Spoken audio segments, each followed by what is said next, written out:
All right. Hello, everyone. Welcome to the Millennials Are Old podcast. And you know what, Brian? I was thinking after we reviewed Bulworth, because of course that's a movie about our fantastic political system and how there's no issues with it. I thought, how about our legal system? Our completely perfect, just flawless legal system. I have no issues with it. It's running exactly as it should. It's running as intended. That is true. It's always really good at making sure justice is carried out, no miscarriages of justice, and victims and the guilty, everything is just all in the place that it should be. There's no bad actors. There's no, people sending kids to jail for money on purpose. There's no slave labor. It's just amazing. I love it. Well, but if there were any problems, it would be cool if some badass guy, maybe a guy who was like a good guy, but he was a little twisted, a guy kind of like me. Like, I feel like if I could just shake some stuff up with sort of my edgy insight, like, I feel like I could really figure things out for everyone if there were any problems. I agree. If there were any problems, I think that would have to happen. But thankfully, once again, our judicial system is perfect. But you know what, Brian? This week, I want to talk about a movie in the just fantastical world where our judicial system is really fucked up and just a twisted social game. Exactly. Just an amazing guy tries to fix this fucked up system in this fantasy world. So you know what? Without further ado, let's get into our review for this week, which is the 2009 classic film, Law Abiding Citizen. Now, Brian, this is my choice for this week's episode. What did you know about Law Abiding Citizen before I recommended it? Pretty much nothing. I remembered when it came out, seeing sort of the bland trailers that I think were pretty nondescript, seeing the title, thinking, oh, this is going to be a blander version of Death Wish, and not seeing it, and never, ever, ever until you brought it up, like last week, thinking about it again. I was not exactly correct in that assumption, but I kind of was. I don't think you're that far off. This is a movie that is very much within the Death Wish reactionary canon of just normal everyday guys who just snap and just fucking go hardcore mode on everything they feel is wrong to them. This was so much worse, though. Okay, this was less offensive than a Death Wish movie. Like, it was. It was also just so much worse. Well, I think the one thing you could say about this movie, unlike the Death Wish movies, is that it's not racist. It's not. The Death Wish movies are much nastier, but this is a pretty nasty film in its own way. Oh, yes. And before we get into nastiness, I want to explain why this movie may not be racist against particular people like the Death Wish movies are. So, once again, this movie was released in 2009. Let's get into some details here. It was rated R, very unsurprisingly. This movie's very violent and very unpleasant. A very unpleasant world to live in for a while. I'm just going to say right off the bat, this is one of my least favorite movies we've watched for the podcast. One of the least joyful experiences I've had for the podcast. Wow, even more so than Dragged Across Concrete. That's wild. I'm sure there are other ones that I found more distasteful, but the only movie I actually thought was worse that I can recall, just like a worse overall viewing experience, was Butterfly Effect. Damn, I am so glad I chose this one then. I'm excited to fucking talk about this movie. Yeah, first of all, I can't believe this movie got made. Well, here's the thing, Brian. So once we get into the trivia, the fact this movie was made the way that it was is mind-boggling. So let's get into some of the production credits here. So this movie was directed by F. Gary Gray, who, that's the reason I think this movie wasn't racist like the Death Wish movie was, because this is a black director. So that's okay, my guess. It's not really racist. It's not. No, I'm saying this movie's not racist. You're correct. And this movie was written by Kurt Wimmer, and it was produced by a bunch of people, including Gerard Butler, of course, your favorite actor, Brian. I really wanted to choose this movie because I know how much you love Gerard Butler as well. I hate his face. It's not even like I don't even have a good reason. It's just like him and Elijah Wood. I just see him and I'm just like, God damn it. Elijah Wood is really funny that it's Gerard Butler and Elijah Wood because I couldn't think of two actors that are more disparate. Yeah, I don't even know what it is. Well, Elijah Wood just seems like a little weasel. Oh, man, when we get to the Maniac remake, I think you might change your mind. Just possibly. Although his face is barely in the movie because it's all in first person, but never mind. That is endearing. And another gentleman who produced this movie was Lucas Foster. So get into some of the credits for the people behind the production here. So F. Gary Gray is most known for being a director of both music videos and films. That makes so much sense. It Just really the way this does. film is edited and shit. Because that's the thing I think I've said about other films, especially from this era, from like the aughts, is that they look like music videos and it's very weird. No, very much so. But yes, as a music video director, he worked with various artists, including Ice Cube, Usher, Outkast, Coolio, Dr. Dre, Cypress Hill, Whitney Houston, TLC, R. Kelly, etc. Yeah, pretty good list. And in fact, his very first music video ever was It Was a Good Day by Ice Cube. He directed the music video. Okay, so this guy has some credentials. Had he done some films before this also?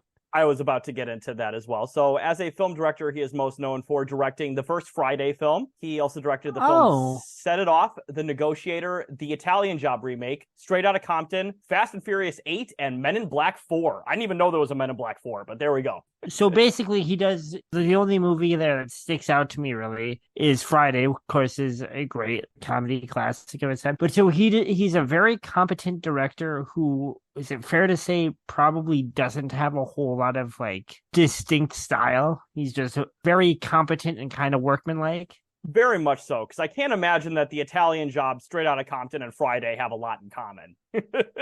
And this movie doesn't, direction-wise, it doesn't really have a whole lot of personality. No, it really doesn't. And then the writer of this film, Kurt Wimmer. Now, I want to mention Kurt Wimmer because, oh my God, Brian, I guarantee you've seen some Kurt Wimmer movies. He is most known for directing, because he's mostly a writer, but he also directed some films. But his films that he's most famous for directing are the Hot Couch Guy classic, and maybe my favorite Hot Couch Guy movie of all time, Equilibrium. Have you seen Equilibrium, Brian?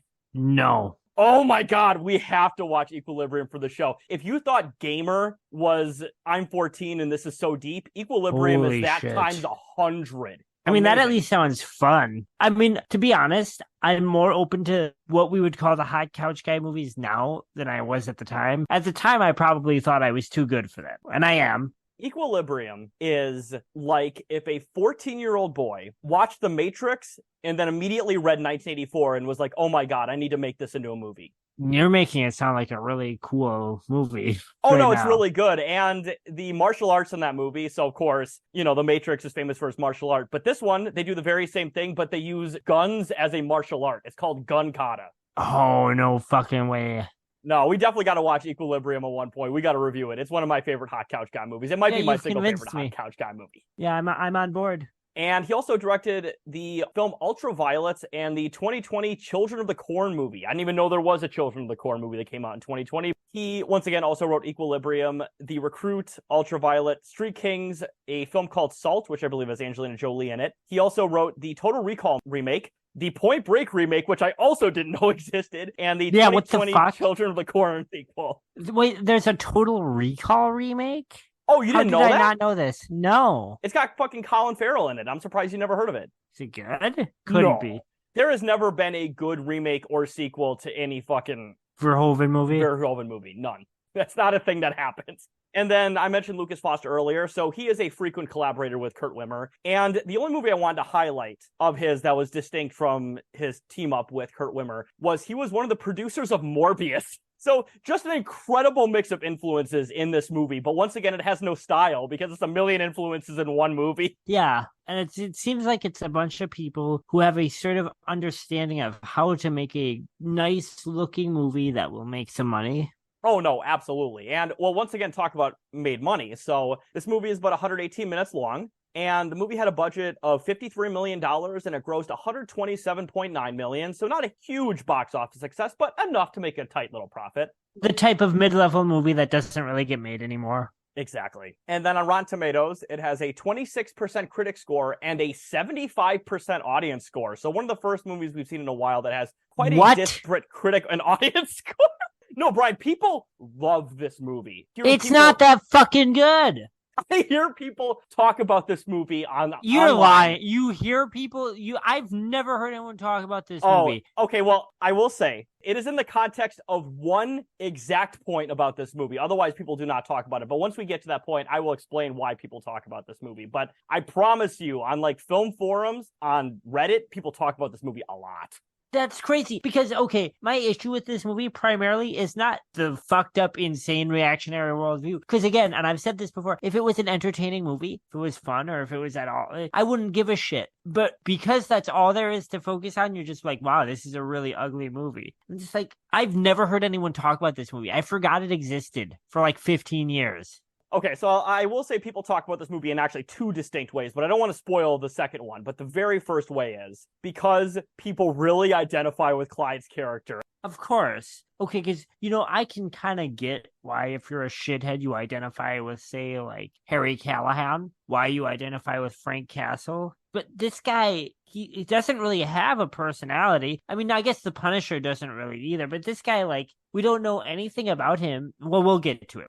And then before we get into the synopsis, because, this synopsis is going to be great, I wanted to mention some trivia facts. So the first trivia fact I have here is director F. Gary Gray decided to use Del Frisco's Double Eagle Steakhouse as the restaurant that caters Clyde's lunch after dining there several times during filming. The restaurant was also the location of the film's after party following its screening at the Philadelphia Film Festival. Well, and also another piece of trivia, this movie takes place in Philadelphia. Yeah, this guy has Philly guy energy, for sure. He does. He's not even from Philly, which is hilarious. I don't even think he's from the East Coast. Oh, he is. He's from New York City. And then the next fact I have here, and this is one I'm surprised you didn't point out immediately, Brian. Darby's ringtone is...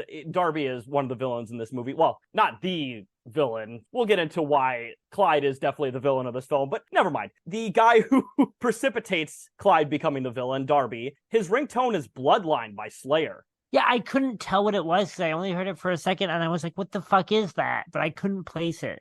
And then this was definitely my favorite trivia fact because this blows my mind. And if this had actually gone through, I think this movie would have been a million times better. But at one point, Frank Darabont was attached to direct. Could you imagine if this movie was made by fucking Frank Darabont instead? It would have been a million times better. Give me some titles here. I feel like Green Mile, Shawshank Redemption, Mist. No Walking fucking way. Okay, that would be a different type. That would, even if the plot was exactly the same, that would be just tonally and visually such a different movie. That's the thing about Frank Darabont. Like, I fucking love Frank Darabont. He's definitely one of my favorite directors. He is just objectively the best person to ever adapt Stephen King's work. They're all perfect. And also, like, once again, I talk about The Walking Dead. I talk about, fucking Dexter. I talk about Breaking Bad all the time. But legitimately, if he had not been the showrunner for the first season of The Walking Dead, and I think the second episode of season 2, that show would have never gotten off the ground. Thinking about it that way, thinking about it in the context of if the guy who had done Shawshank and The Green Mile, this becomes a different movie. Like, they can even have the same themes, this theme of, like, weird moral ambiguity and things, but just, it would become a movie about, like, actually about, like, the justice system,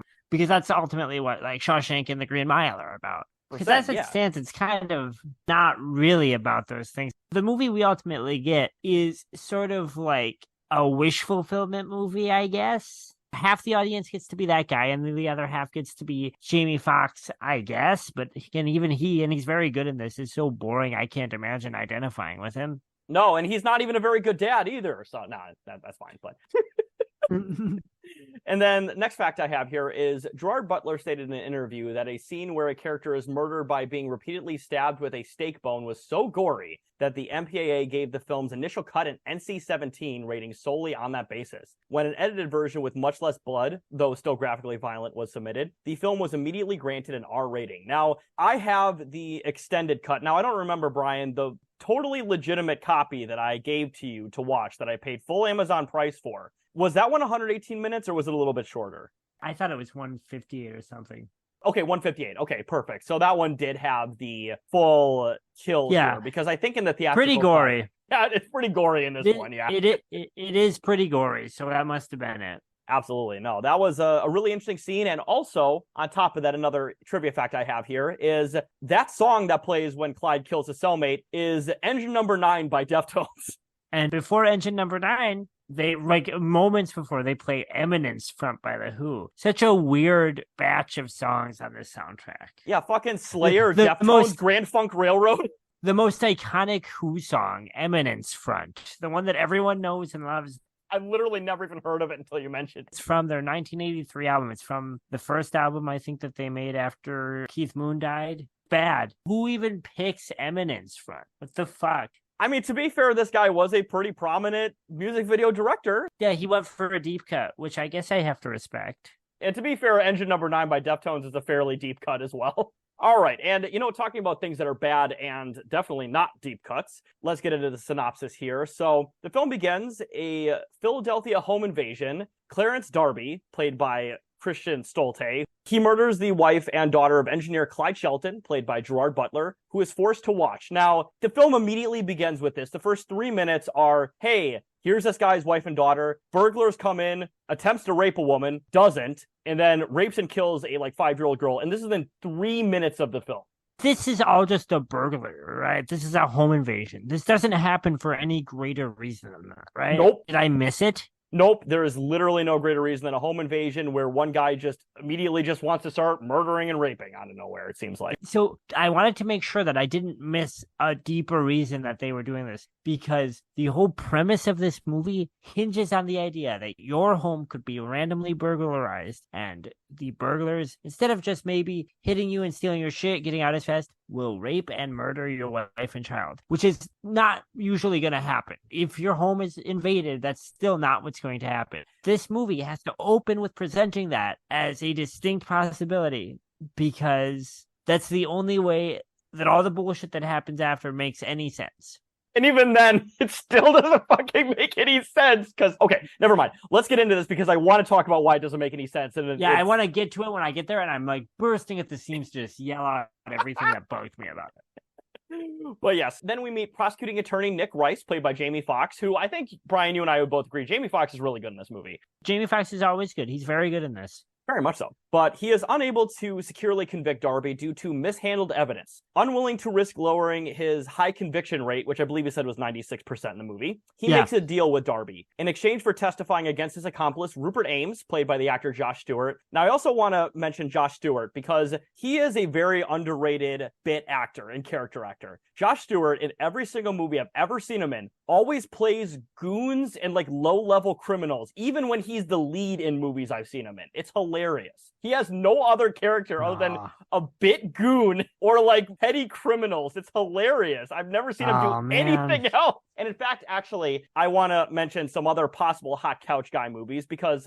to the audience at home, Saw 10 is coming out. I'm definitely going to see it. There was a movie that was made by one of the producers of Saw that was basically a Saw ripoff. It was called The Collector, and there was a sequel called The Collection. Yep. Josh Stewart is the main guy in that movie. He's not the killer. He's the main hero guy in that movie. And he plays, once again, a bit criminal. I mean, Law-Abiding Citizen is not that far removed, in my eyes, from a Saw film. No, and once again, that's why I kind of wanted to watch it, because it did remind me of Saw, and then it's Saw's coming out, and this guy's in it, who was in a movie that was made by one of the producers of Saw. It's there's so many connections here. Yeah, you want to get warmed up for it. When's it coming out in October? It's coming out in 2 weeks, I think. As of recording, 2 weeks. But yes, so Josh Stewart, who only intended to steal from Clyde and flee, and Darby will plead guilty to third-degree murder and receive a lighter sentence by ratting out on Ames. So Ames is convicted and sentenced to death, while Darby is released after a few years. Clyde feels betrayed by Nick and the justice system. Now, I want to get into why the whole impetus for this movie makes no sense. So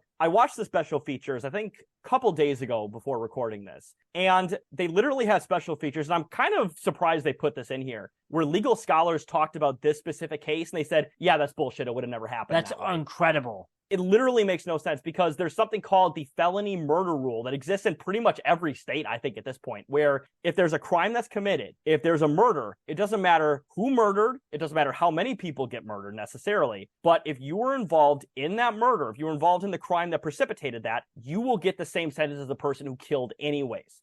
I'm so glad I know that. So literally, let's just say, 3 people do an armed robbery and one guy shoots the bullet. Well, just because those 2 other guys were there to steal shit and then they immediately left, didn't even do anything, they'd still get charged with felony murder anyways.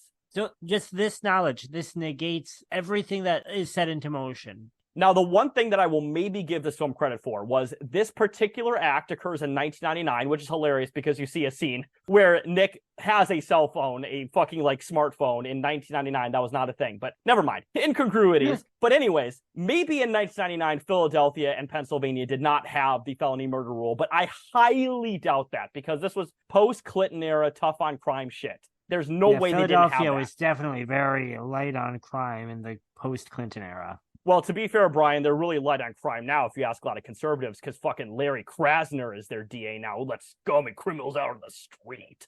They have more rights than we do these days.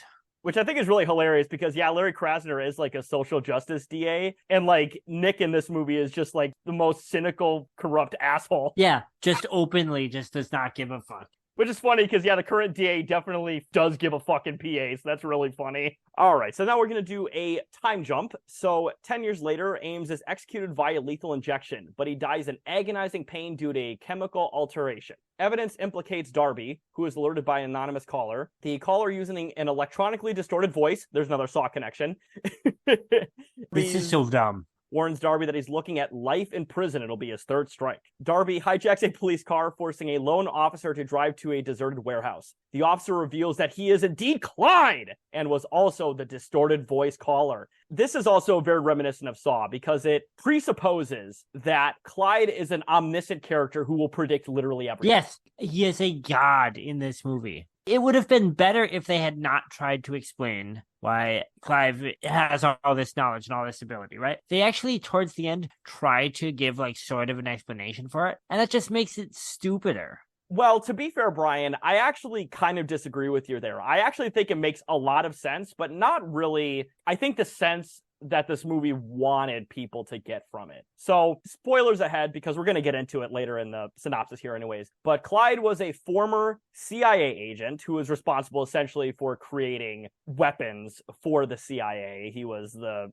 fucking kinetic specialist guy. So basically he murders people on the down low. So here's the thing. This kind of guy who was presumably before joining the CIA, probably like a private contractor guy, whatever the fuck. Yeah. They're like, oh, you're really smart and we'll teach you how to kill people, but we're going to take your expertise to show, to make devices to kill people, right? The thing is that, so of course Darby kills fucking Clyde's family, right? This guy works for the CIA and specifically Panama. This guy is responsible probably for thousands of these exact same things that happen to innocent people in Panama and South America. This guy probably taught the fucking militia leaders how to kill people in the El Mozote massacre. I'm sorry, this is classic blowback. This is blowback. I'm being serious. Holy listen, shit. I feel bad, obviously this is a movie, so I can't actually feel bad in real life. But obviously if this actually happened, I would feel bad for his wife and child. But once again, this is absolutely something that is karmic justice for what he probably did to thousands of people in South America. Okay, you are right.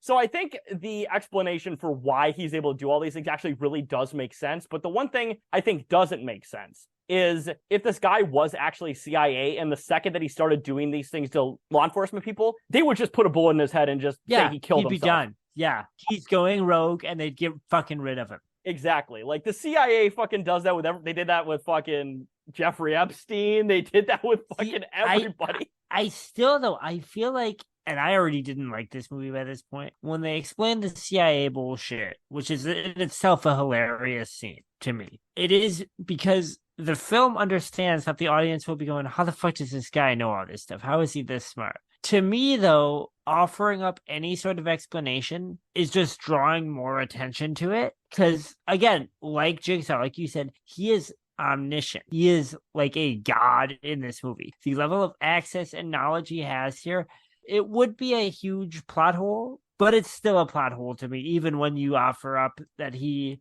was trained by the CIA or he was a contractor with the CIA. It's still like, okay, but some of the stuff he does in this movie is insane, which again wouldn't bother me if it was a better movie. But I just spent the whole movie watching this fucking character just kind of like puppet master behind a cell, and the whole world just accepts, oh, he can do this.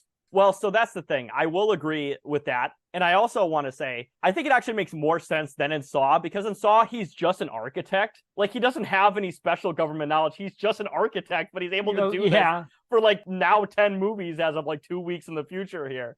The architect thing kind of makes sense for the first Saw movie to me. It definitely does not make sense for the rest of the 8 or 9 movies. But that first Saw movie, which I would argue is by far the best one. I would agree with that, yes. The only one I've seen multiple times. Is like, oh, it's an isolated hidden room. That's another movie. That's another story. All right, but yes, back to the plot here. But I'm glad we mentioned the plot hole part because I think it is very interesting. But yes, so Clyde gets Darby to a warehouse where he uses something called detrotoxin to essentially paralyze him, but give him full sense of everything. Because just like in Saw, Clyde is going to torture Darby to death. So he puts Darby on a fucking medical table, and he does everything possible to prolong Darby's suffering, and then video records himself slowly dismembering him before eventually decapitating him. When Darby's remains are found, evidence ties his death to Clyde. Clyde willingly surrenders himself, and he goes to jail. Now, I also find this very interesting. So, talk about wish fulfillment stuff, right? I also want to mention that, and I think I mentioned it to you at some point, this movie is such a Facebook and local news comment section movie. Yeah. Man, if I got my hands on a guy who did that to a kid, I'd inject him with a drug that numbed him, but he still had to feel pain, and then I'd cut his balls off while he had to watch in an upside-down ceiling mirror. And to be fair, Clyde cuts off his balls with a hacksaw, I think he said. Why a hacksaw? I think he said hacksaw, I don't remember. You are correct. I'm just saying that's the worst implement for that body part.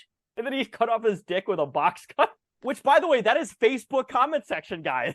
Yeah, it's also like this movie, this whole time, and Clive is the villain. I'm not trying to say it is wish fulfillment. It's kind of this weird thing. But I'm not claiming that I think the people that made this movie necessarily thought Clive was cool, but they definitely view him as sympathetic, or they want you, the audience, to see him that way. To me, that is lost once he begins torturing this guy in this way. Okay, there's a lot of effective right-wing or reactionary propaganda. I think Dirty Harry is, again, that's like the go-to example for it. It's very good, charismatic actor, fun character to watch, really plays with your emotions. If this character, Clive, just kind of in a rage of passion and anger, murders the guy who killed his wife and daughter, it would be easier to go like, okay, like this is a complicated, like a moral quandary, you know, what do we do with this guy? But he's torturing this guy in a really protracted way that, I mean, maybe this is just me being like a liberal SJW schmuck. I gotta say, if you can do that to someone, regardless of what they did, I mean, you're not a nice person. Like, you know? Well, so that's the thing. I will agree with that for the most part. I can really understand why somebody who had been a victim of a crime like this would probably feel that way. And I would think they would be justified in feeling that way if they were actually the victim of this kind of crime. But if you're just a Facebook comment guy, I do not. The other thing that I want to say, though, because I considered that, is do you think most people, including victims, and I'm not saying it's right or wrong, if they were in the position to torture someone that way, I still don't know if it would come that easily to most people. And so for me, and I'm not like, just because I know this is a fictional movie, for me, the idea that Clive is sympathetic when you just see him smugly torturing, and again, a really gross way. And again, that's not all he does. There's more to this scene that we will get to. It's not like, oh, this guy, he was a good guy who snapped. It's not the Charles Bronson thing. That's what they think it is. It's too methodical and it's too sadistic to really be like that to me. So any shot that I have of connecting emotionally with Clive, no matter what's happened to him and his family, this scene immediately kills it for me. No, I get that. Also, you keep calling him Clive. It's Clyde, but either way, Clyde? Yeah, it's still funny either way. But I do want to say, so you were talking about how, like, even people who are actually victimized in this way, it wouldn't come that easily to them. But once again, you got to remember, this is an ex-CIA guy. He loves doing this shit. You got me. Yeah, he's never thought he'd have to do this for his own personal reasons, but he's more than ready to do it, I guess. Okay, you got me. I concede. Maybe he didn't do it directly, but he absolutely watched people do this 1 million motherfucking %. He was absolutely aware of it. Okay, point taken. Which is why I think the CIA thing actually makes a lot of sense. It's probably the best explanation they could have given. I mean, once again, it is still a kind of a dumb explanation, but it is the best they possibly could have chosen. It's probably the best thing they possibly could have done. Especially because this movie, and this is another one of my issues with it, is supposed to take place in the gritty, real world that we all live in. This is not supposed to be a heightened reality, as far as I can tell. The filmmakers intend us to take this as the real world, which is so fucking funny to me. Yeah, it's bizarre. I will say, though, I would fucking love to watch this movie remade today with Larry Krasner as the DA. This movie would be hilarious now because he'd just be like, what do you mean you're just going to let the scumbag off? And Larry Krasner would be like, well, we're going to make sure he goes to jail, but like, I got to get rappers who are brought up on faulty drug charges out first. Oh my and he'd God. be like, what the fuck? And he just like a vein would pop out of his eyeball and he'd die. He'd die of a stroke. So my thought was, if you made this movie now, I would want them to make Clyde even more like an everyman guy. Maybe you have like John C. Reilly play him. Yeah, right. Oh man, maybe they should bring Josh Stewart back. Be like, yeah, let's change Josh Stewart's fucking typecast here. Let's make him into the DA. I don't know.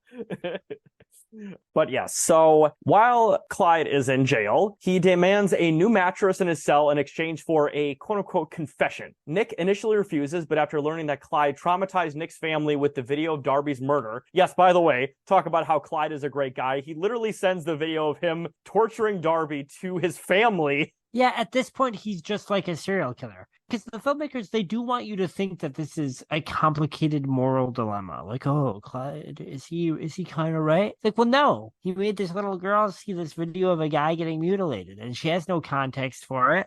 Yeah, she's just like, Daddy, why? Yeah, it's just, and this little girl's like 10 years old, by the way. It's just a nasty movie. Like, very weird. It is a very nasty movie, and I'm not exactly sure what he thought was going to happen. I don't know if he thought that Nick was going to watch it first or what, but either way, kind of a bad move on Clyde's part there. Well, the way I read that, because Nick says, my daughter saw the tape, and Clyde makes some kind of comment, I don't even remember what it is, but to me it indicates that he intended for Nick's family to see the tape. That's actually a really good point, because essentially the whole thing about this movie is that Clyde essentially wants Nick to understand the pain he went through and basically traumatize him for his failure in getting justice, what he feels in his mind. It gets pretty explicit about, and I don't know anything about the filmmaker's politics, but it gets pretty explicit in the idea that like the liberal system in America is just too liberal and it gives people too many benefits of the doubt. It's extremely explicit, and including the villain says that himself. Like, he's like, why are you giving me all these protections? I'm a monster. He literally says that, essentially. Yep.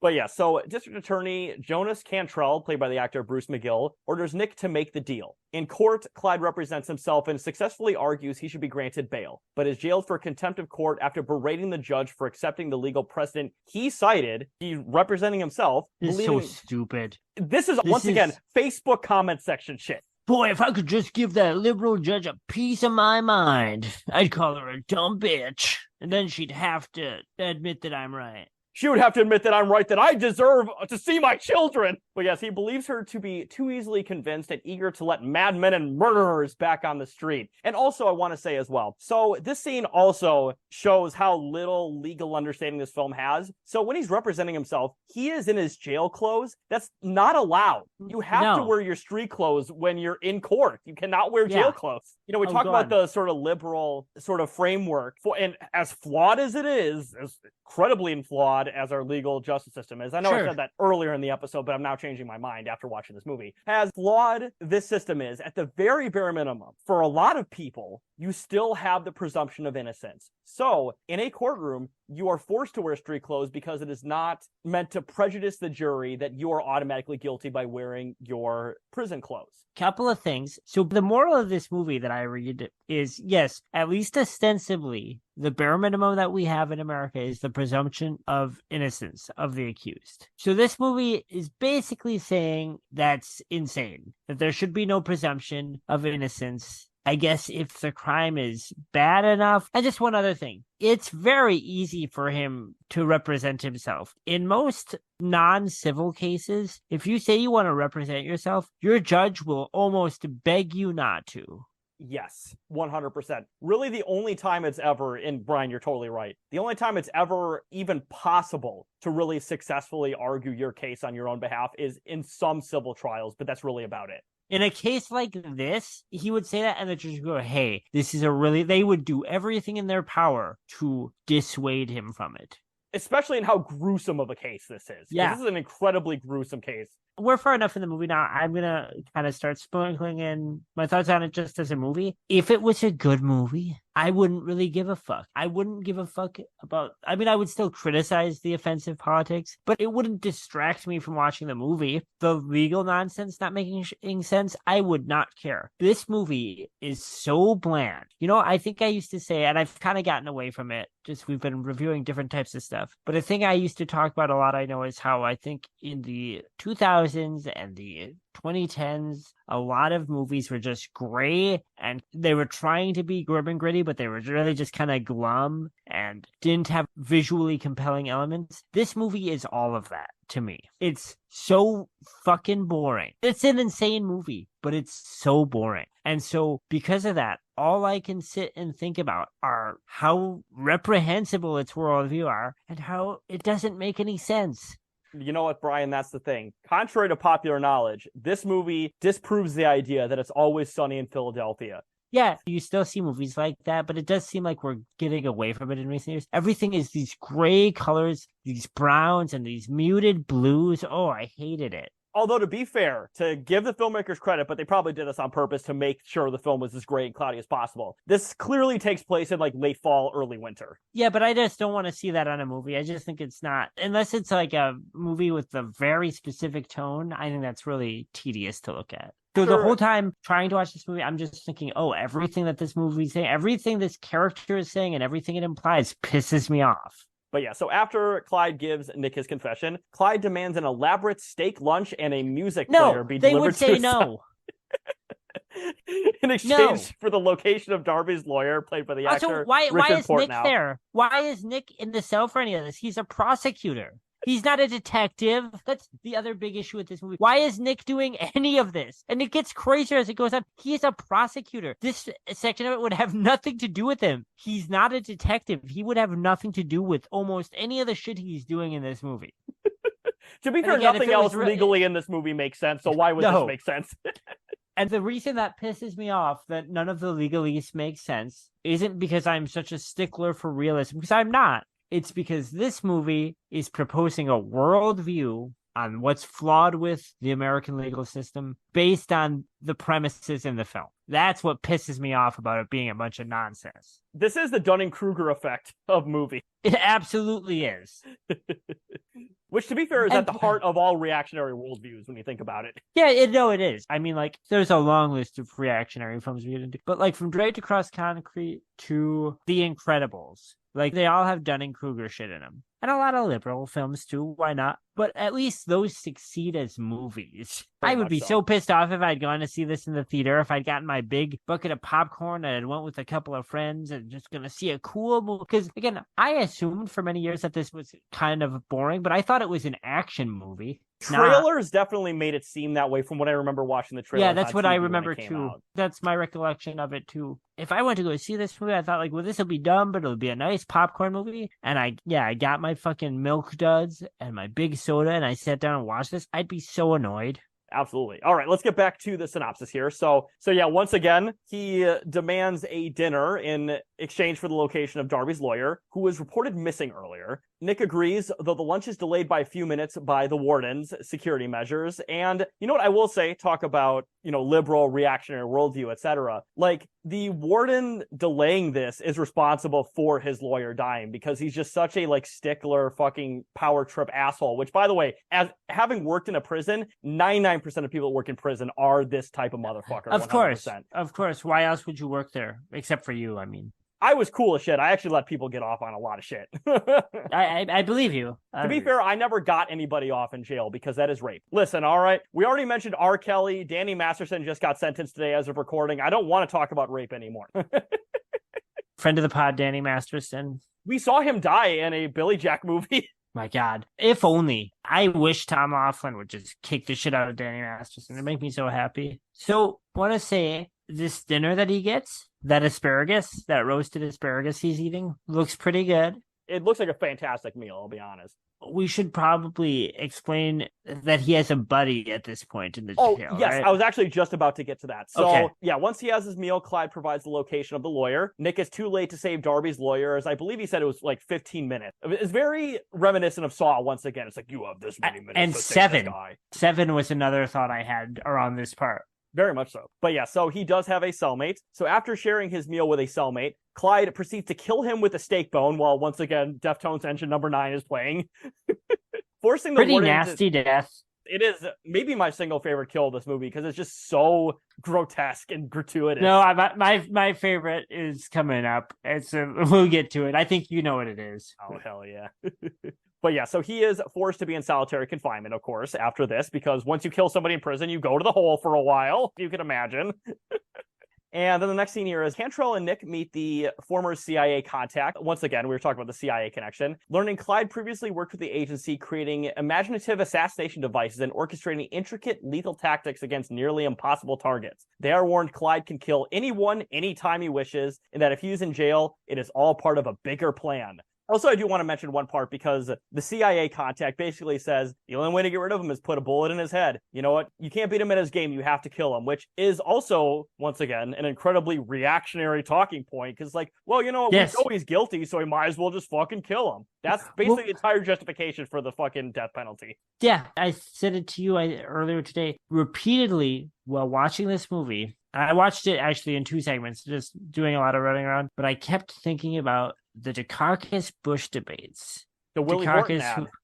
The Willie Horton ad, and then Dukakis coming out in opposition to the death penalty, and the moderator, if you can call him that, for that debate, saying to Dukakis, oh, what if your wife were raped and murdered, and what should happen to that guy? What a bullshit question to ask. And I thought, oh, that's this movie. That's what Clyde is. Oh, no, yeah. It's the perfect, when did you stop beating your wife kind of question. Yeah, and that's the worldview that this movie subscribes to. Is like, oh, you're against the death penalty and you're against being hard on criminals. But when it happens to you... Yeah, this movie wants to give people a moral quandary. Once again, just like the Saw movies. Although in the Saw movies, I feel like nobody thinks Jigsaw is a good guy. I mean, like, I think we both knew people in like middle school or early high school who did because they were kids. But no adults who aren't in prison think Jigsaw is a good guy in real life. And this is the most important. Those are fun movies still. Yes. And, you know, I was talking about how people love this movie. Once again, there are so many people who go online and talk about how much they identify with Clyde and how much they like him. I'm serious. It's very common. In fact, I want to mention one more thing before we continue this. He's not a very well-defined character. But that's, I think, why people like him is because he's kind of a gray slate.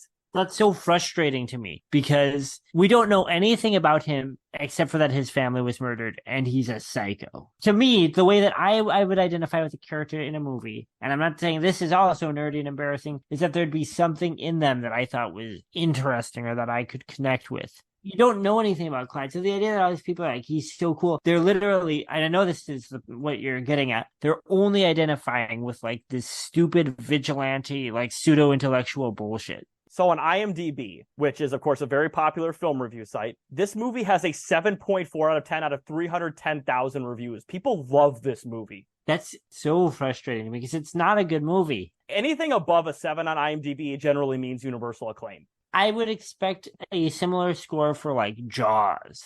I think there's some movies that you like that are probably lower on IMDb than this movie. Probably. And other actually critically acclaimed movies that you think are some of your favorites that are probably lower than Law Abiding Citizen on IMDb. That's crazy to me. That makes me feel so weird because that is the silent majority. It is, yes.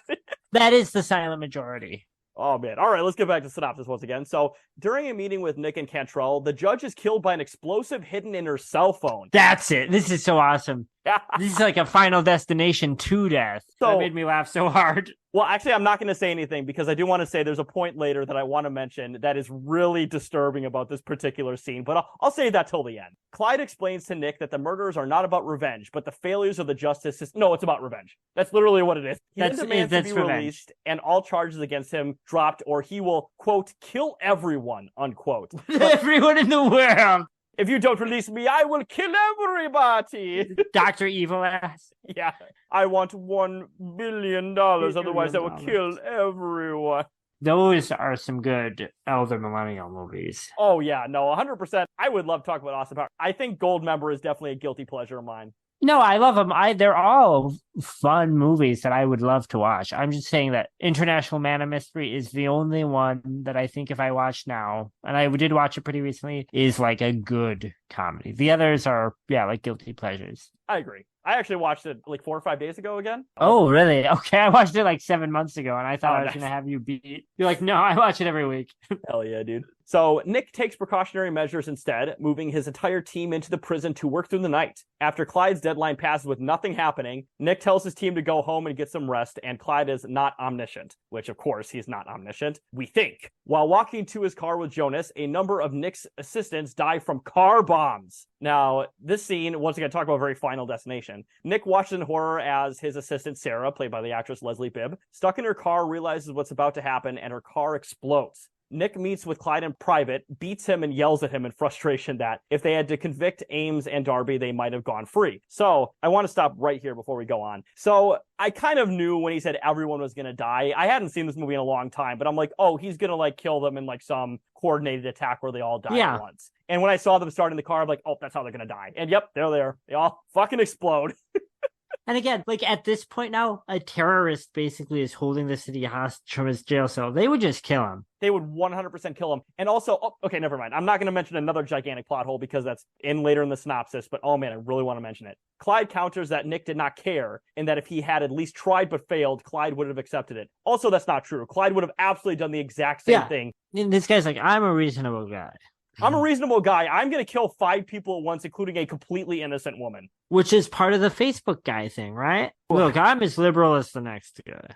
I'm reasonable. I'm the nice guy ever. But if you fuck with my friends, if you fuck with my family. Boy, if you make me cry, you better watch out. That is when I get scary, is when I'm crying. Nick demands an end to the killings, but Clyde tells him that he is just beginning to destroy the corrupt system and all who believe in it. He's worked with the CIA. What did this, like, radicalize him? He's like, I'm bringing the whole system down. Like, what does that mean to you? In an alternate universe, he radicalizes and just joins DSA. You don't understand. The corrupt system needs to be changed from the inside. And that's why I'm car bombing all of these detectives' vehicles. No, Brian. You don't car bomb them. You just make sure that they say their correct pronouns. You have them make sure they say all the correct neo-pronouns. That's how you get them to change the system from the inside. That's a good start. I'm going to make sure that all rapists must identify their victim by their proper neo-pronouns. I'm sorry, I'll stop making fun of DSA people for now, but for now. But yeah, so while leaving the funerals of their colleagues, Cantrell is killed by a weaponized bomb disposal robot. I think this is probably your favorite kill, isn't it, Brian? Because it's so stupid. I mean, this is very stupid. The cell phone is my very favorite just because visually it's so funny. Okay, yeah, fair enough. It is extremely funny because it looks really bad, I'll be honest. It does not look good. Yeah, no, it looks terrible. This is great because by this point, what kind of movie are we crossed over from like a police procedural, like kind of a vigilante crime movie to like something else? This is some weird, domestic terrorist like Jack Ryan movie now. So after basically all of Nick's friends have died except for his one detective friend, Nick is ready for his resignation. However, the irate mayor, and I forgot she was in this movie, the mayor's played by Viola Davis, Oscar winner Viola Davis. Yep, she does not have a lot to do. There's actually 2 Academy Award winners in this movie. Of course, Jamie Foxx and Viola Davis. Jamie Foxx is great in this. Like, he is acting his ass off like always. He just doesn't have a lot to work with because it's a bad fucking script. Exactly. But yeah, so she puts the city on lockdown and promotes Nick to acting district attorney. So this was the district attorney before Larry Krasner, but that's not here nor there. He got promoted through all this. That was his long game. Yeah. There's actually a scene where Larry Krasner's just in the background like, man, if it was up to me, there'd be no crime ever. Rappers would never be anywhere in my prisons on drug and fucking gun charges. They would all be released. Yeah, he's a great ally to the community. There was some rapper, I can't remember who it was, who was in jail on some like ridiculous bullshit that Larry Krasner got out. I can't remember who it was. I mean, he's represented a lot of rappers, but I think there was some especially egregious one. Was it like 2 Chainz or someone? Maybe it was like Bobby Shmurda or something like that. It was somebody maybe. like that. Yeah, I think it was Shmurda. I think you're right. Oh, it was Meek Mill. That's who it was. It was Meek Mill. So I remember that. All right, but yeah, so continuing on the plot here, Nick learns that Clyde owns an auto garage near the prison, and it's also, Clyde owns a lot of different properties, including the fucking warehouse where he tortured Darby earlier, but one of the properties is a garage located literally right next to the prison, and this is where this movie just really falls into Looney Tunes. I mean, there's already Looney Tunes bullshit, but where it's just like, come on, really, this is the plot twist? But under the garage, a tunnel leads to a cache of guns, disguises, and other equipment below the solitary confinement cells, with secret entrances to each cell. So he realizes that Clyde wanted to be in solitary confinement all along. This allowed him to easily leave the prison without detection and carry out his premeditated murders while misleading the police, who assumed his murders to be accomplices doing. Now, here's a fucking stupid thing, right? So if this guy is essentially just a lone wolf terrorist, killing a million government officials, essentially, and on the verge of killing the fucking mayor that he believes is probably next. If this guy's in solitary confinement, why the fuck is he not on constant 24/7 watch? Exactly. There's literally no reason he's not being watched all the fucking time. Yeah. This makes no fucking sense. It doesn't make any sense. And by the way, they talk in the movie about another legal precedent this movie completely fucks up, where they're like, well, if you want to make sure that this completely innocent guy, by our recollection, doesn't get out, we have to make sure we cross our T's and dot our I's. No, you could put anybody in solitary confinement. You could do 24-hour surveillance. You don't need any legal precedent. Literally, jails do this arbitrarily for literally anything. There are people who are sent to the hole on suicide watch for having excess fucking commissary in their cell. This doesn't mean anything. If this guy had credibly, and there were witnesses, murdered a guy violently in his cell, along with all the other things he is essentially accused of doing, this guy would 100% be on 24/7 watch. There is no motherfucking way that this makes any sense in any realistic world. They get more privacy than we do because of the weak justice system that looks out for them and protects them. That's why criminals love being in prison so much. It's so easy for them. That's probably why he thought there was an accomplice, because like, wait, this guy's just literally just leaving the jail whenever he wants? That makes no sense. Yeah, like there's no fucking way. The other funny thing about the burrowing under the ground thing is another potential callback to Shawshank if things had gone somewhat differently. To be fair, though, I will give Shawshank credit, because in Shawshank, it's like, what, over 20 years or something? Yeah, no, that's a great movie. That's a pretty outlandish scene, but I buy it for that movie. It makes 100 times more sense than this shit. Andy Dufresne is able to do that because he's cozied up to the warden and the guards for so long. That's the whole point, you know. And this guy is not. No. I think the movie's kind of implying that he had this plan for like 10 years and he was just going to do it as soon as his fucking kids died, or as soon as Darby got out of prison or went to prison or something. It's wild. I'll just say that. Yeah. It's very fucking wild. But yeah, so evidence points to Clyde's next target, City Hall, where the mayor is holding an emergency meeting. Nick and his men cannot find Clyde, but discover a cell phone-activated suitcase bomb planted in the room directly below the meeting. And Clyde gets into here by pretending to be a, like, fucking janitor or custodian or something like that. Yeah. And also, by the way, a terrible disguise. He looks exactly like Clyde. Yeah, he looks exactly the same. To be fair, there's one disguise earlier when he's pretending to be the cop to get Darby, to capture Darby. That one's actually pretty good. Yesterday was my first time seeing this movie. I did not expect that to be what was happening. So his makeup skills are a little rusty, but they work enough. Well, he's been in jail for a while at this point, too, you know? Yeah, he's been in jail for 4 days. But yeah, so Clyde returns to his cell and is surprised to see Nick waiting for him. Clyde suggests another deal, but Nick, having finally come to understand him, says he no longer makes deals with murderers, which is a thing that he says. We don't negotiate with terrorists. I've never even made that connection. That's a really good point. But a common refrain that Nick says throughout this movie is, I make deals with murderers. He says that multiple times. Which is a thing prosecutors say all the time, you know? They famously say that. And in this, he's like, I am no longer making deals with this murderer.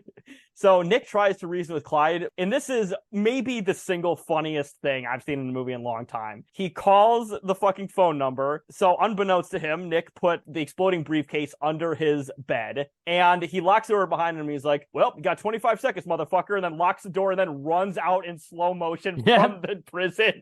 And then Clyde's just looking at his bracelet that his murdered daughter made, and he's just like, well, fuck it. I almost made it. Like, oh, I thought in that moment he was thinking, Nick finally understands. That's how I read that. The bomb detonates. Clyde briefly smiles and returns to his bed. He pulls out and looks at his daughter's bracelet as the bomb explodes. And, of course, that is the end of Clyde. And the very last scene here, and it's not even really a scene, it's literally 30 seconds. So the epilogue shows Nick watching his daughter in a musical stage performance, an event which, as I failed to mention earlier, he previously had difficulty finding time to attend. So earlier in the movie, his daughter's like, hey, can you come to my recital? And he's like, no, I got work to do. Stop being a whiny little bitch. And then at the very end, he finally learns deserves to appreciate his own daughter. So do you think that was ultimately Clyde's thing? Like, you know what? I didn't have much time with my kid. You should be a better father. That's the lesson that Clyde had. Be a good dad like me and don't murder people. This movie's moral message is all over the place. I don't think this is a good movie by any stretch of the imagination, but there's so much goofy shit in this movie that I actually kind of like it. I don't, but I laughed at it a lot.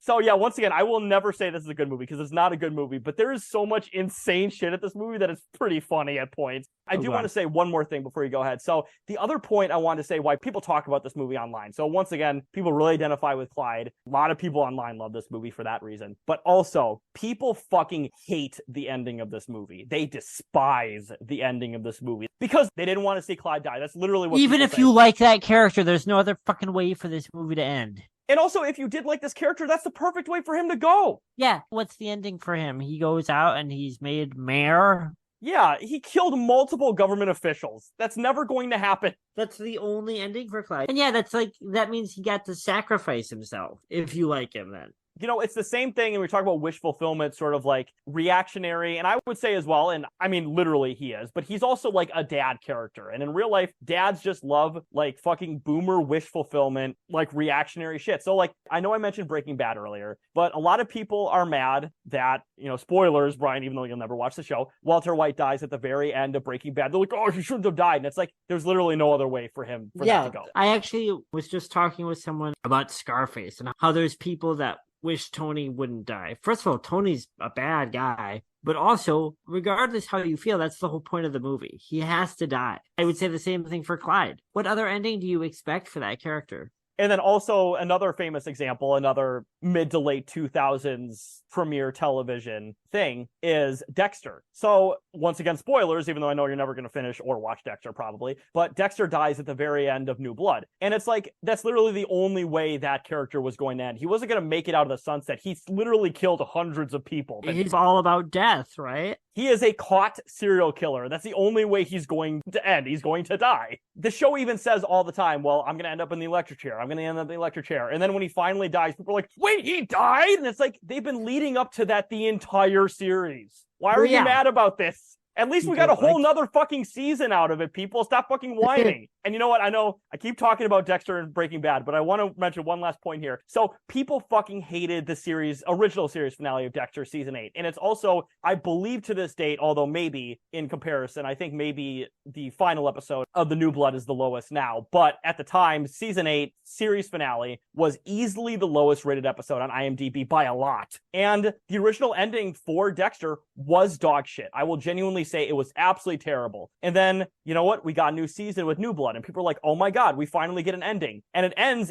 in my opinion, the way the original series should have fucking ended, and people are fucking even more mad about it now. And it's like, what the fuck do you want? Like, what do you want? They just want the character they like to get a perfect ending so they can feel good about it. And it's like, that's just not how this shit goes. Like, it just doesn't go that way. Yeah, that doesn't make any sense. That would be bad storytelling. It would 100% be bad storytelling. Oh my god. And then speaking of bad storytelling, before we get into our ultimate final thoughts here, I want to get into some Amazon reviews. Now, the Amazon reviews for this movie were wild. So this actually had the most Amazon reviews of any movie we've ever reviewed. It had 15,700 plus reviews on Amazon. Crazy. Like, crazy amount of reviews. Yeah, that's a little disturbing to me. So I didn't find a lot of awful reviews because most of the helpful ones weren't super disgusting, but I wanted to find the ones that were the most helpful. So the first review I have here is from Mogar, who gives us 5 stars, and the head of the review says, closer to home than you think. And the body of the review says, I saw this movie in theaters when it first came out. When the judge had her head blown off, the audience began clapping. There is a lot wrong with our justice system in this country. DAs are political animals. They do what is best for them, not anyone else. If they think they can win a case, it will not matter if you are innocent. They will prosecute you. Conversely, if they don't think they can win a case, they will plea bargain murder to a misdemeanor. Now, here's the thing, right? That review is stupid. The most egregious thing about this, and I really wanted to mention this, is I don't believe this because I think that's insane. But if in this audience that this person watched this movie, and if they cheered when the judge got murdered, that's incredibly disturbing to me. Because I'm not going to say she's like the best person of all time or anything like that, but this is somebody who's literally following the law. This is a morally neutral character. And if you think that they deserve to just be abruptly murdered like that and you cheer at that, that's really disturbing.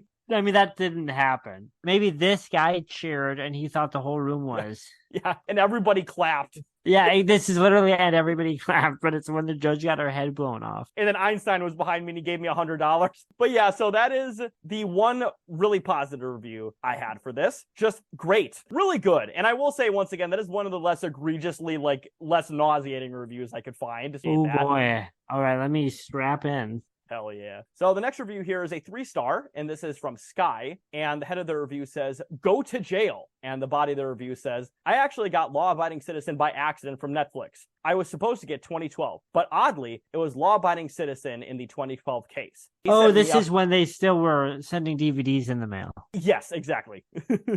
Okay. They sent me out 2012 when I reported the issue and watched that first. Oh, what a mistake that was. Because 2012 wasn't a disaster movie. It was a movie disaster. Anyway, Law Abiding Citizen was a lot better than 2012. In fact, as the movie played out, I thought to myself, what a great movie. Even as the credits rolled, I felt thoroughly entertained by the movie I had just watched. What a great movie. I felt thoroughly entertained by that movie. I am speaking like Beldar Conehead.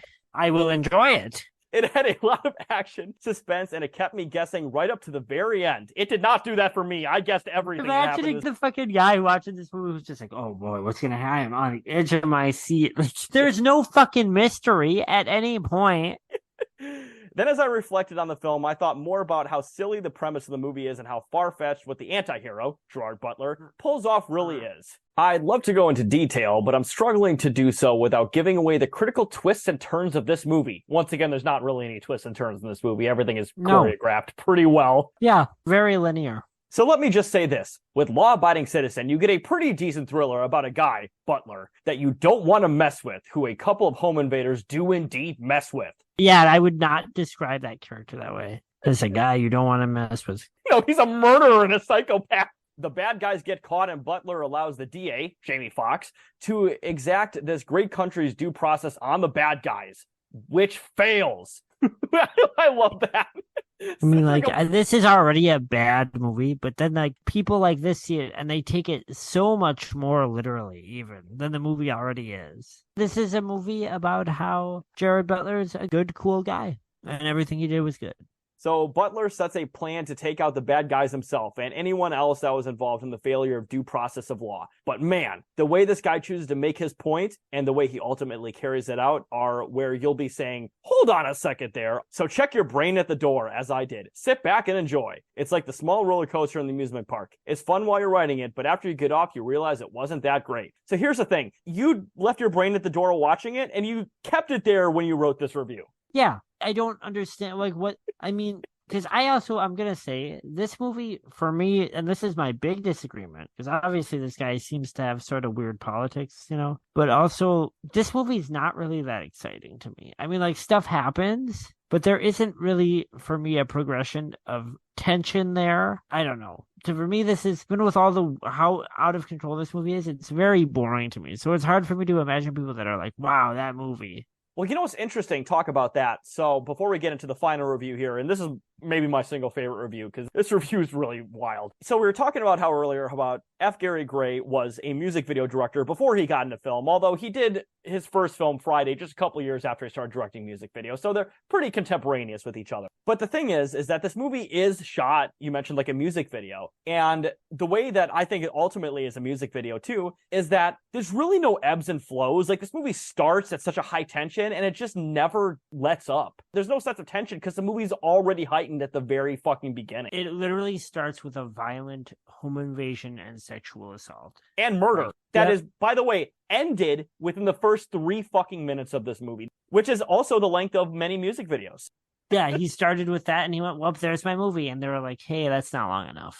Yeah, it's wild when you think about it. Because, yeah, I mean, and I also think that's the reason why a lot of this, I think, doesn't have as much emotional resonance with me, is because, like, a lot of home invasion movies, sort of rape revenge movies or whatever, right? You build up that connection and then it happens, but he fails that, like, most fundamental part. It's like you failed film school with this. Like, you don't have, hey, here is a person, they're dead 3 seconds later. Well, you didn't establish a connection. You didn't do anything. Yeah, those are two other actually rape revenge genre. And of course, this is at least very briefly a home invasion movie. Those are two other good comparisons to this, at least thematically, because it is literally both of those things to some extent. And these are also arguably pretty, I don't really think so, but some people you could argue are pretty offensive movies. Funny Games and Miss 45. But those movies, they do slow burn to get to this extreme violence, which, by the way, never really gets that extreme in this movie anyways, but it really does build up to it and kind of lets you connect and project something onto the characters experiencing it. This movie starts with some guys running into a building and killing a family. And then from there, there's just like, well, what am I bringing to this? Now, what a lot of people are bringing to it is, boy, I hate the justice system. This Clyde guy is cool for being a terrorist.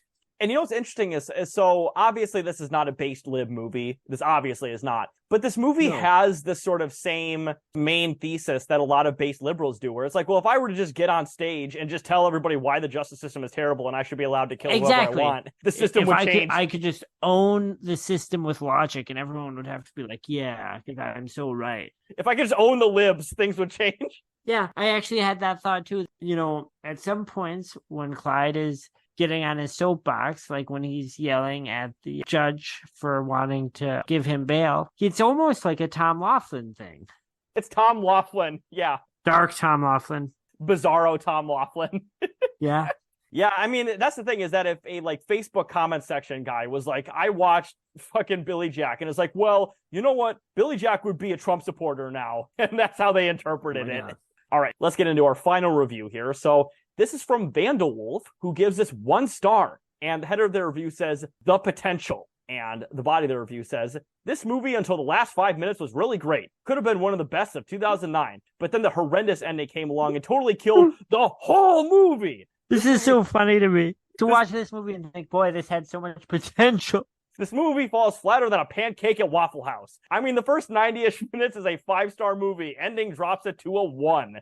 What kind of lunatic wrote this? Well, here's the thing. So they have one more tangent to here. And this is in all caps. Spoilers, although it's not spoilers because we already said what the fucking ending of the movie was. But here it goes. Why would I want to see a movie where the morally bankrupt lawyer wins? In a situation where the protagonist's wife and 10-year-old daughter are raped and murdered, the entire system deserves to be brought down. If I go to a movie where the system screws over the little guy and that little guy comes back to finish out real justice, I absolutely, positively do not want to see the system win.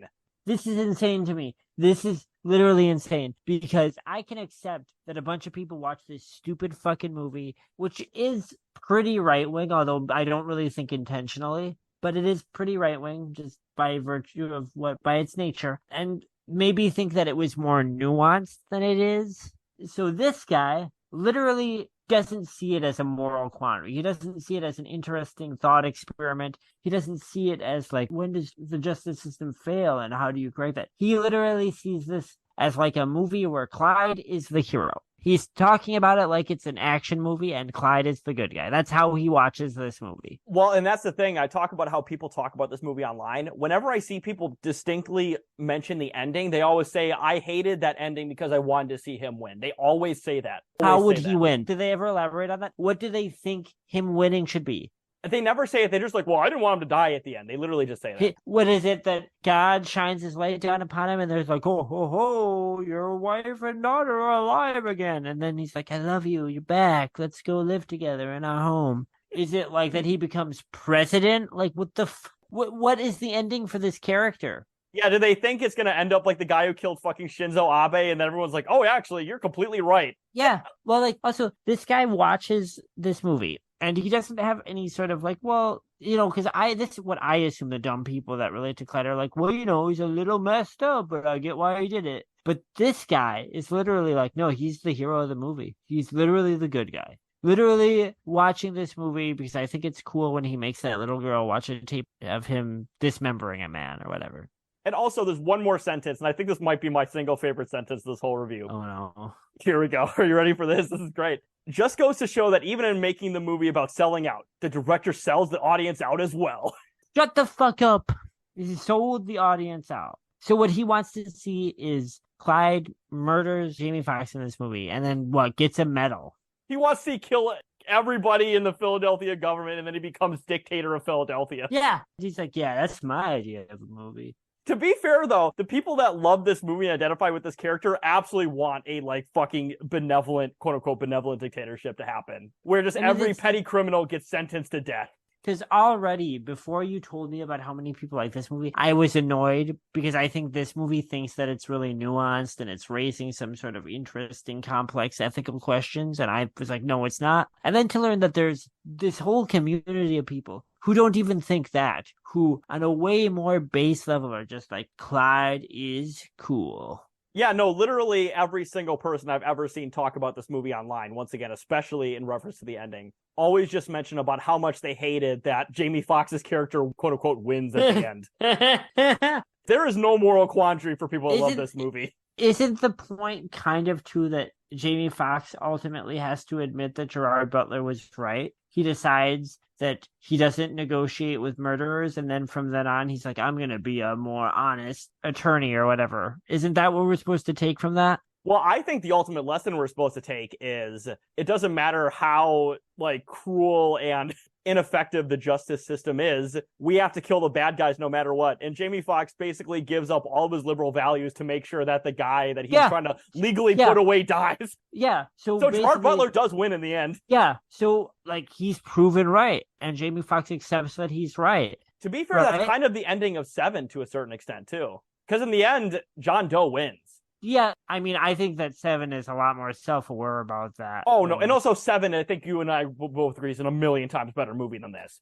No, it's a great movie. It's probably the great police procedural of its time. Yeah, no, the ending of Seven is that John Doe wins because Brad Pitt gives into wrath and then condemns himself through it, completing the cycle. That is the same as what happens here, except for in this movie, we're supposed to read it as a good thing.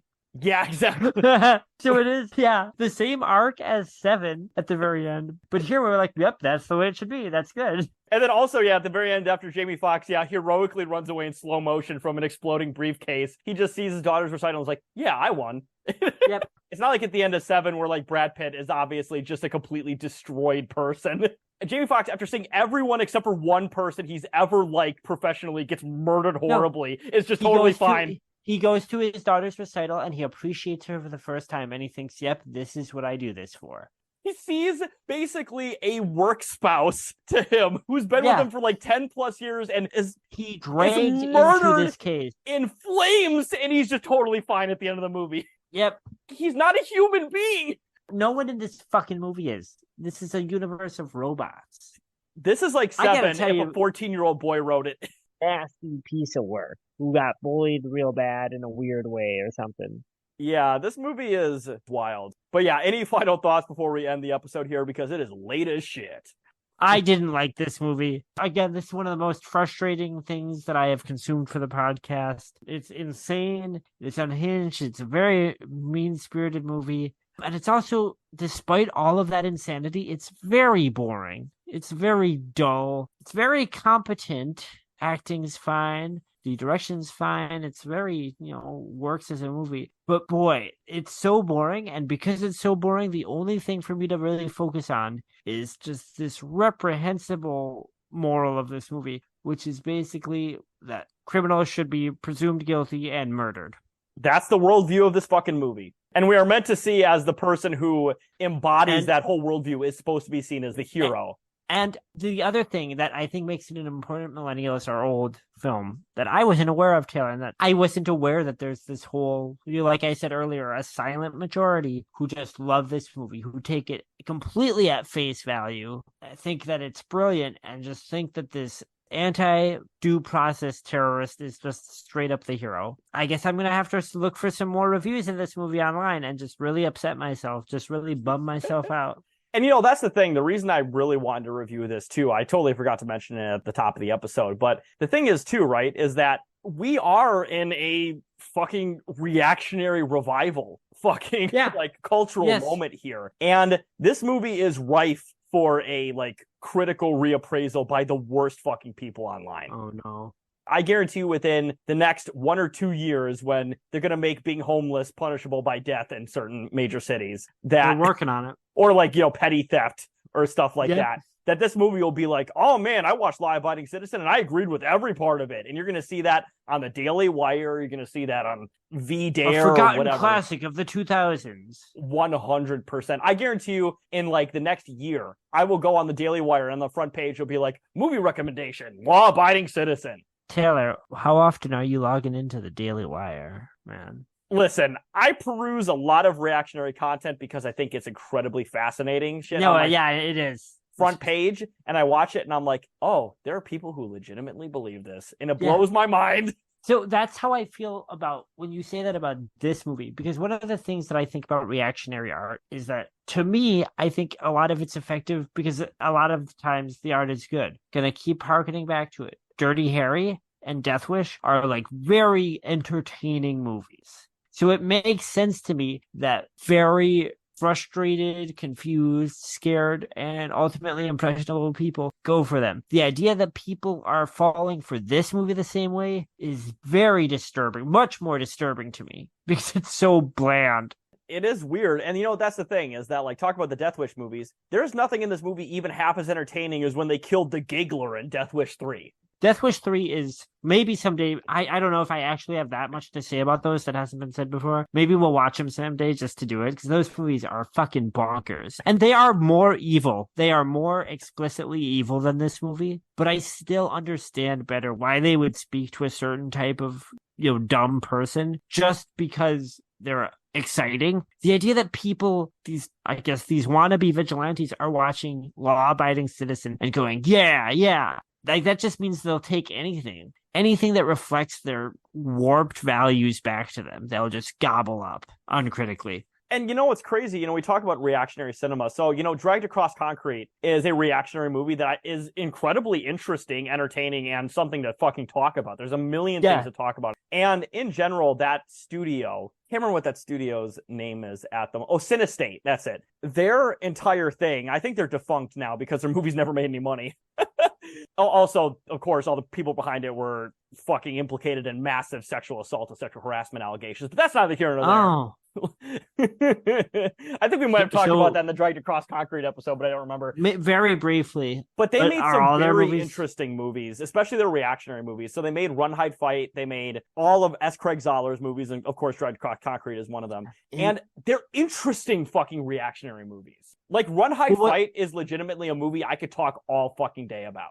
Well, and those are insane movies that, like, are kind of difficult. Like, Dragged Across Concrete is a difficult film. What's weird to me about this movie is that it's pretty explicitly right-wing and pretty nasty. It's also very slick, No, exactly. And also, you know what, Brian, is that this movie would have been way more entertaining if the main bad guy in this movie was a bisexual poly guy who wants to be the Joker and commits a mass shooting using a van. Isn't that the thing with... That's the thing with Run, Hide, Fight? Yeah. That movie is so fucking insane. You know what? If you want to listen to our Dick Trolls episode review on it, I'd really recommend it. It's also got fucking Thomas Jane and Rhoda Mitchell in it. Just bizarre actors to be in this bit reaction. It doesn't surprise me that Thomas Jane would be in that movie. He was the Punisher. No, actually, it's on the Dick Trolls Drive, so I should just watch it someday. And speaking of Punisher, one more Josh Stewart connection I mentioned earlier. So Josh Stewart was actually in season 2 of The Punisher. Apparently an actual prominent antagonist, not just some bit goon. Do you know who? Was he like Jigsaw or something?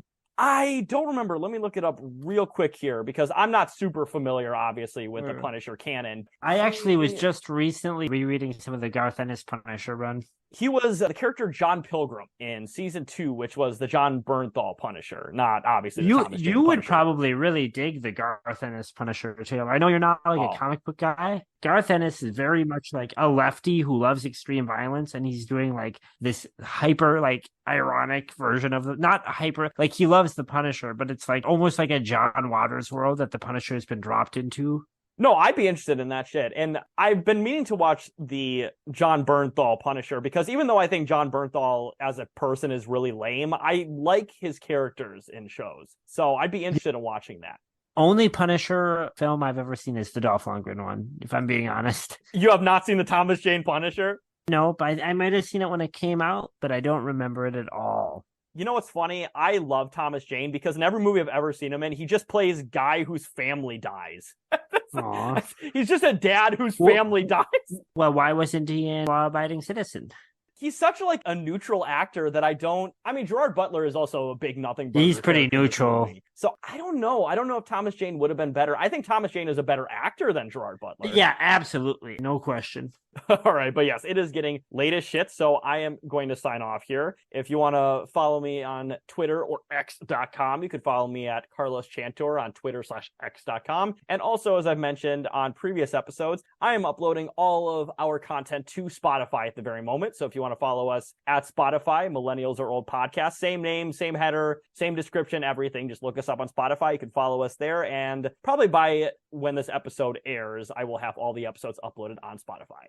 Yeah, very exciting for me anyways. Yeah, if you want to engage with any of our takes, if you think we sound like assholes, if you want to elaborate on anything, if we got anything wrong, yeah, please reach out. We say a lot of shit here and we try to have a pretty good grasp on what we're talking about, but I know also we just sort of get annoyed by shit a lot, or we shit on things a lot, or sometimes I think we probably even praise things maybe uncritically or whatever. I don't know. I want to hear what people think of these because we talk about some weird fucking movies and movies that I don't get to talk about very often. Oh, and also one last thing. So good Lord. I know, right? So Thomas Jane, another movie where his family dies, The Mist. Oh, he's the main guy in The Mist, and he kills his family in that one. Spoilers to people who haven't seen The Mist. That's a nice little twist on the formula. He's like, "Oh, my family are all dying. I'm gonna kill my family this time. I'm gonna kill them before someone else can." Poor Thomas Jane. I bet all of his family have like fucking life insurance policies on them. Yeah, they're constantly just terrified that something's gonna happen.